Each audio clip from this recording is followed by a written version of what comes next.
Ada yang masih ingat apa itu teks deskripsi?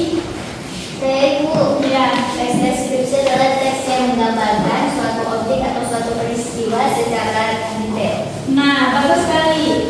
Jadi di dalam teks deskripsi itu kemudian ada yang namanya struktur teks deskripsi. Ada yang masih ingat apa saja struktur teks deskripsi? Saya Ibu. Nah, apa saja? Yang pertama ada judul. Di judul itu bagian yang menggambarkan dari isi teks. Yang kedua ada struktur identifikasi. Di struktur identifikasi itu adalah bagian awal dari teks deskripsi itu sendiri. Yang ketiga ada struktur deskripsi, itu bagian gambar yang harus rinci yang digambarkan. Yang terakhir ada simpulan atau pesan. Jadi yang pertama itu seperti yang disampaikan oleh Mawar, sebenarnya strukturnya yang paling pokok itu ada yang namanya identifikasi.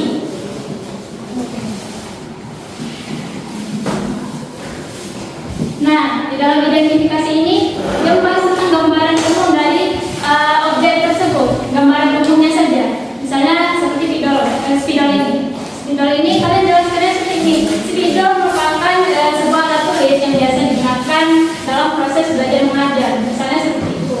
Lalu baru nanti kemudian di deskripsi bagian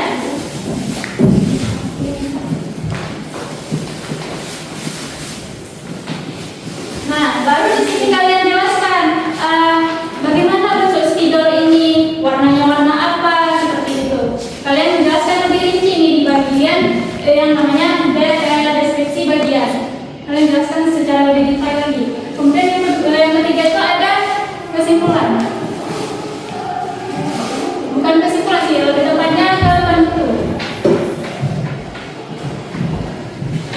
Nah, penutur ini opsional. Kalau misalnya kalian mau buat boleh, kalau enggak juga boleh ini. Tapi kalau misalnya kalian mungkin mau nambahin kesan untuk akhiran di dalam teks kalian, misalnya kalian kasih kesan atau mungkin pesan di dalam teks deskripsi yang kalian buat. Misalnya seperti tentang teks deskripsi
Ini adalah sedikit lebih kurangnya tentang teks deskripsi. Ini adalah contoh dari teks deskripsi yang dibacakan.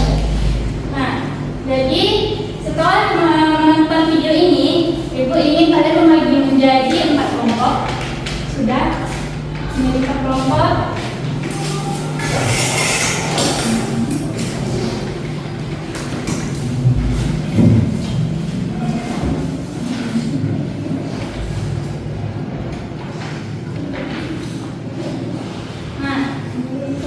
Pertama, setelah membagi 4 kelompok, coba kalian simak contoh teks deskripsi berikut. Pantai Mati Ungasan. Sebagai salah satu destinasi wisata terpopuler di Indonesia, Bali mempunyai ratusan pantai cantik yang wajib dikunjungi. Salah satunya Pantai Melasti yang terletak di Desa Ungasan, Kecamatan Kuta Selatan, Kabupaten Badung, Bali. Tepatnya berada di Semenanjung Bukit Ungasan. Pantai ini disebut sebagai pesaing Pantai Pandawa karena keindahannya. Daya dari Pantai Melasti sudah terlihat dari akses jalan menuju pantai. Jalan berliku dan tebing menjulang justru membuat wisatawan tak bisa menahan diri untuk mengabadi tanaman. Sesampainya di sana, Bapak disambut dengan pemandangan laut yang jernih, gua-gua kecil, dan pasir putih yang bersih. Banyak aktivitas yang bisa dilakukan di Pantai Melasti. Selain menikmati sunset, kamu bisa snorkeling dan berenang karena ombaknya tidak terlalu besar.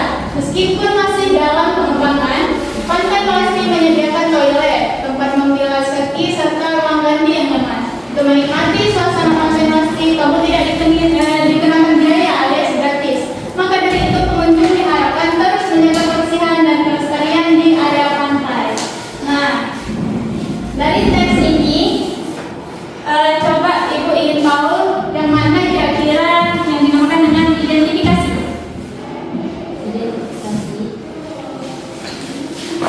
Ada di paragraf beberapa identifikasi. Pertama, iya. Jadi di paragraf pertama dia menjelaskan terlebih dahulu nih tentang gambaran umum dari Pantai Melasti ini, mulai dari perkenalan nama pantainya, kemudian alamatnya. Kemudian di paragraf yang kedua dan ketiga itu dinamakan dengan apa? Deskripsi bagian. Nah, benar sekali karena di paragraf kedua dan ketiga dijelaskan tentang Pantai Melasti ini lebih detail lagi. Lihat, di situ ada dijelaskan lautnya yang jernih, ada gua-gua kecil, kemudian pasir putih yang bersih, seperti itu. Kemudian di paragraf keempat disebut dengan apa? Tutup. Nah, benar sekali karena di sini bisa lihat dia memberi pesan di penutup itu untuk menjaga kebersihan dan kelestarian di area pantai. Nah,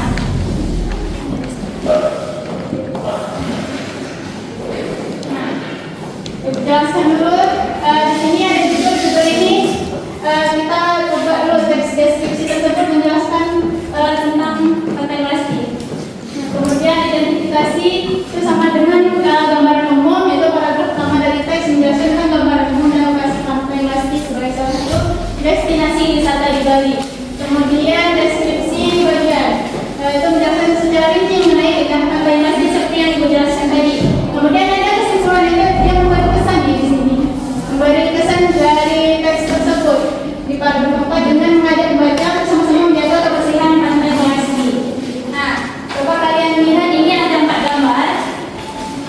dari 4 gambar ini Ibu mau bagi masing-masing kelompok ada 1 gambar, tapi Ibu maunya secara acak.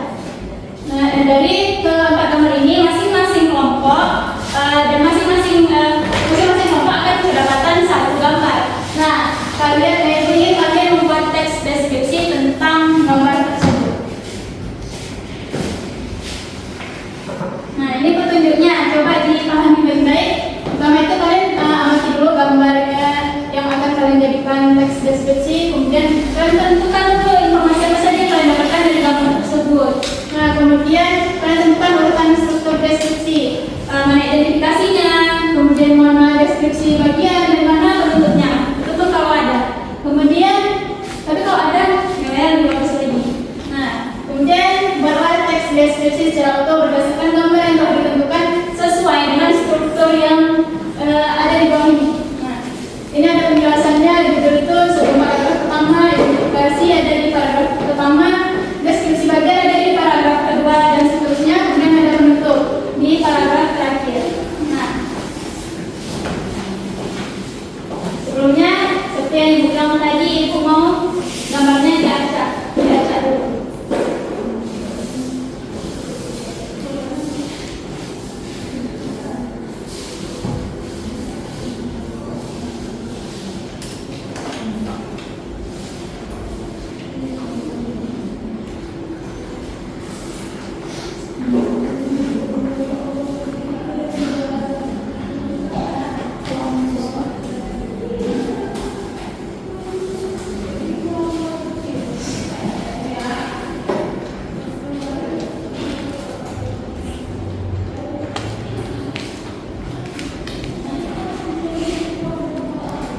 Kalian ada kelompok kan? Ya, Bu. Nah, ini di sini nanti kelompok mana yang duluan muncul namanya itu berarti mengambil gambar nomor 1. Kita mulai ya.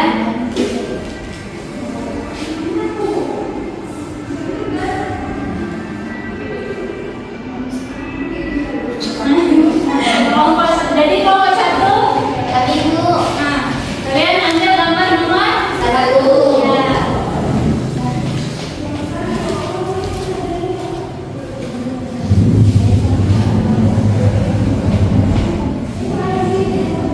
Sebentar ya. Oke, kelompok 2 jadi gambar nomor 2.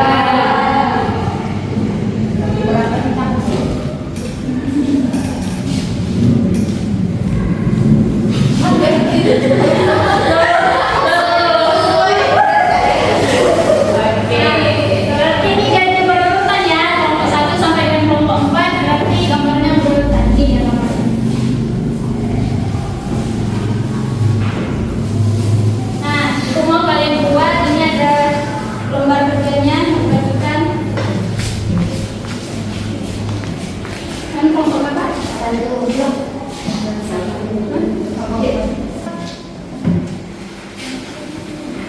Nomor 1.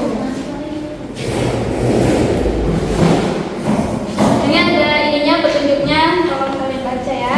Baik, Ibu udah kasih. Nomor 2 yang nomor 2. Ini.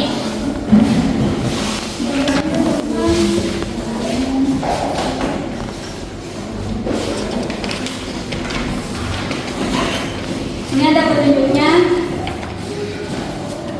Sekarang dia. Terima kasih, Bu. Nomor 3. Itu salah ketik. Yang ketiga yang gagal ya. Ada petunjuknya, tolong dibaca ya.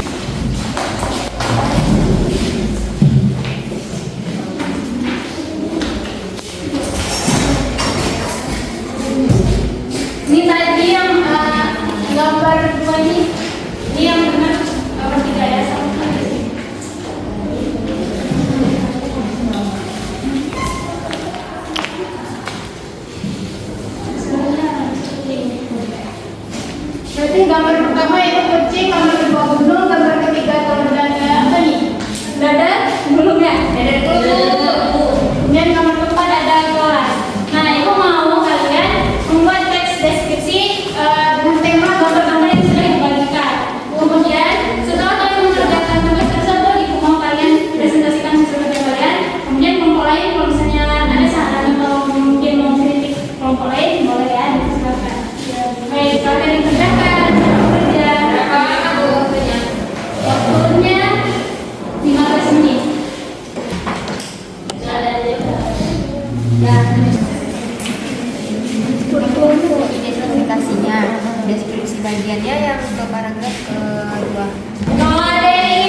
warna, dan ukuran. Namun, umumnya mereka memiliki ciri-ciri fisik yang khas. Kucing memiliki tubuh yang ramping dan fleksibel, memungkinkan mereka untuk bergerak dengan lincah. Kepala kucing berbentuk bulat dengan wajah yang manis, telinganya tegak dan tajam, berfungsi untuk mendengar suara dengan baik. Mata kucing besar dan bersinar, memberikan kesan tajam dan penuh rasa ingin tahu. Bulu kucing bisa bervariasi dari pendek hingga panjang, tergantung pada rasnya. Warna bulu juga sangat beragam, mulai dari putih, hitam, coklat, hingga corak belang atau bercak. Kucing memiliki 4 kaki yang dilengkapi dengan cakar tajam. Cakar ini dapat dipakai dan digunakan untuk mencucuk curang saat memanjat atau berburu. Ekor kucing panjang dan fleksibel, berfungsi sebagai alat keseimbangan saat mereka melompat atau berlari. Ekor yang menjadi indikator suasana hati kucing, misalnya jika ekor tegak berarti kucing merasa bahagia. Kucing dikenal dengan suara khasnya yaitu meow. Mereka juga dapat mengeluarkan suara lain seperti dengkuran saat merasa nyaman atau geraman saat merasa terancam. Kucing telah menjadi teman setia bagi banyak orang di seluruh dunia. Memelihara kucing tidak hanya memberikan kebahagiaan, tetapi juga pelajaran tentang kasih sayang dan tanggung jawab. Keberadaan mereka dalam kehidupan kita menambah warna dan kehangatan di rumah. Enggak. Mana kelompok lain? Setuju.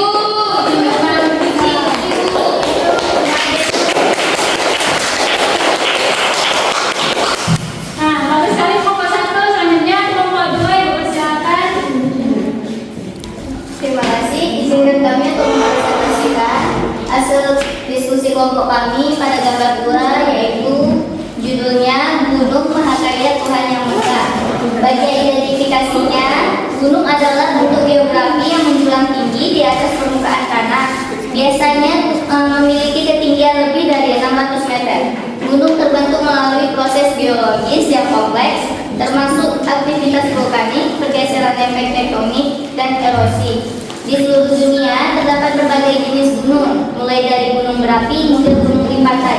Bagi deskripsi bagian, gunung memiliki beberapa bagian yang dapat diidentifikasi. Puncak gunung adalah titik tertinggi yang seringkali menjadi tujuan pendakian. Puncak ini bisa berbentuk dataran atau memiliki tebing curam. Di banyak gunung, puncak sering diselimuti salju atau awan, memberikan pemandangan yang menakjubkan bagi para pendaki. Lereng gunung adalah sisi-sisi yang curam dan berbukit-bukit. Lereng ini biasanya ditutupi oleh vegetasi yang bervariasi, tergantung pada ketinggian dan iklim. Di bagian bawah lereng kita dapat menemukan hutan lebat, sedangkan di ketinggian yang lebih tinggi, vegetasi akan semakin jarang hingga akhirnya menjadi padang rumput alpin. Basis gunung adalah area di sekitarnya yang biasanya lebih datar dan menjadi tempat awal bagi para pendaki untuk memulai perjalanan. Di sekitar basis sering terdapat pemukiman manusia, ladang pertanian, atau bahkan taman nasional yang melindungi keanekaragaman hayati di daerah tersebut. Dan terakhir bagian penutupnya yaitu gunung merupakan salah satu keajaiban alam yang menyimpan banyak misteri dan keindahan. Dengan berbagai bentuk dan karakteristiknya, gunung tidak hanya akan menjadi tantangan bagi para pendaki, tetapi juga menjadi sumber inspirasi bagi banyak orang. Keberadaan gunung memainkan peran penting dalam ekosistem dan budaya masyarakat di sekitarnya, menjadikan sebagai salah satu elemen penting dalam geografi dan kehidupan manusia. Terima kasih. Nah, bagaimana? Ada masukan, ada kritik, saran? Sekarang Bu, Ya, silakan. sarannya tadi itu kan di gambarnya ada bunganya. Ya, Tadi indahnya ada sedikit bunganya enggak? Di bunganya cuma nyebutin padang rumput alpin. Padang rumput alpin. Yang mulia ya, terima kasih masukannya. ya, terima kasih masukannya. Lain kali dibuat ya, lebih detail ya. Ya, oke. Kelompok 2. Terima kasih Bu. Ya. Selanjutnya kelompok 3, silakan maju.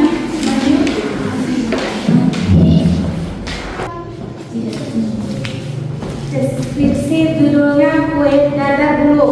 Identifikasinya, kue dadar bulu adalah salah satu kue tradisional Indonesia yang terkenal. Kue ini terbuat dari adonan tepung terigu yang diisi dengan campuran kelapa parut yang manis dan biasanya diberi sedikit garam untuk memberikan rasa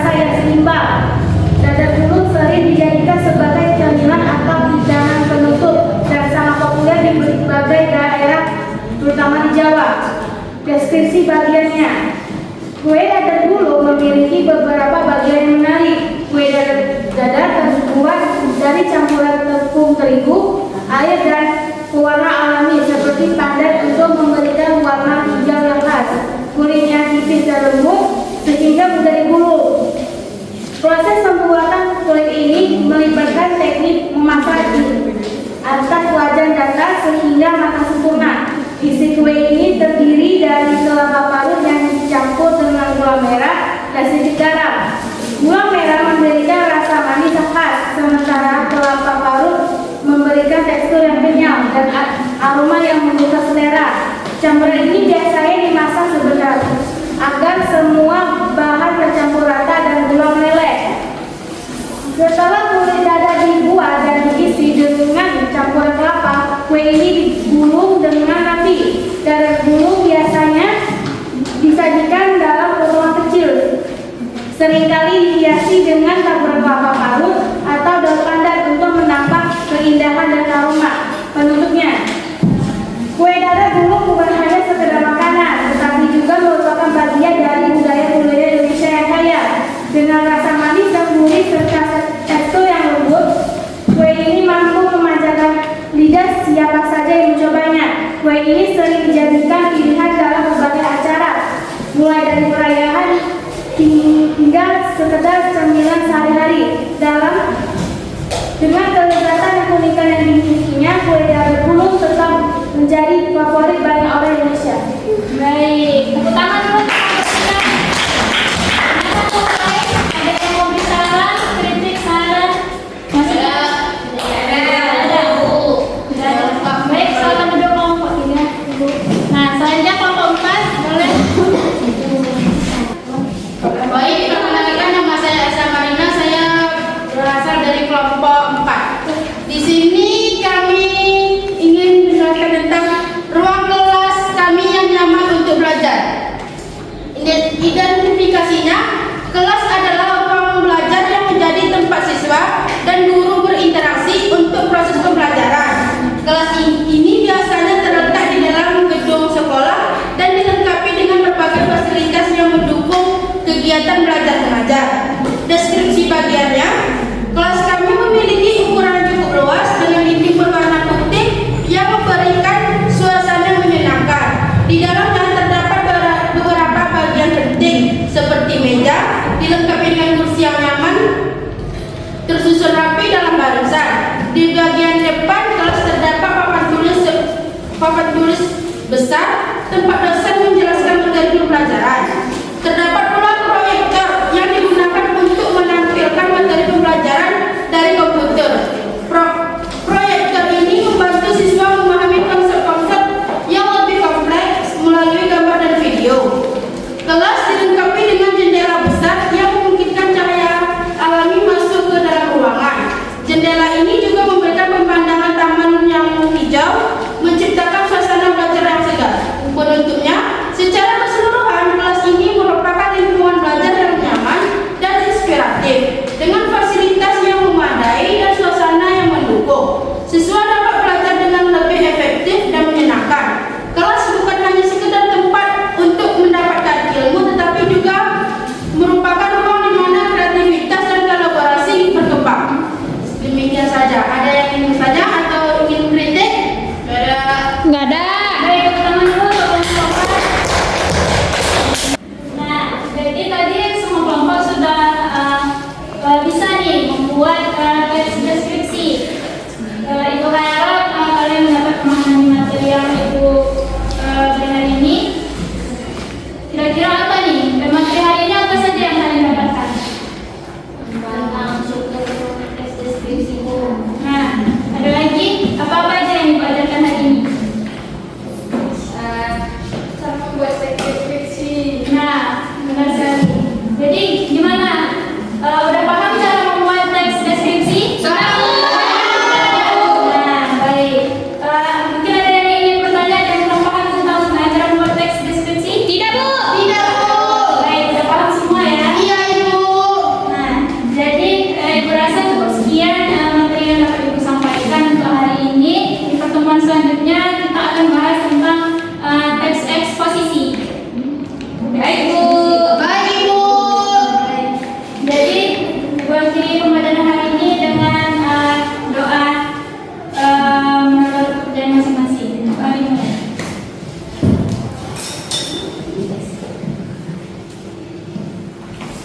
Pak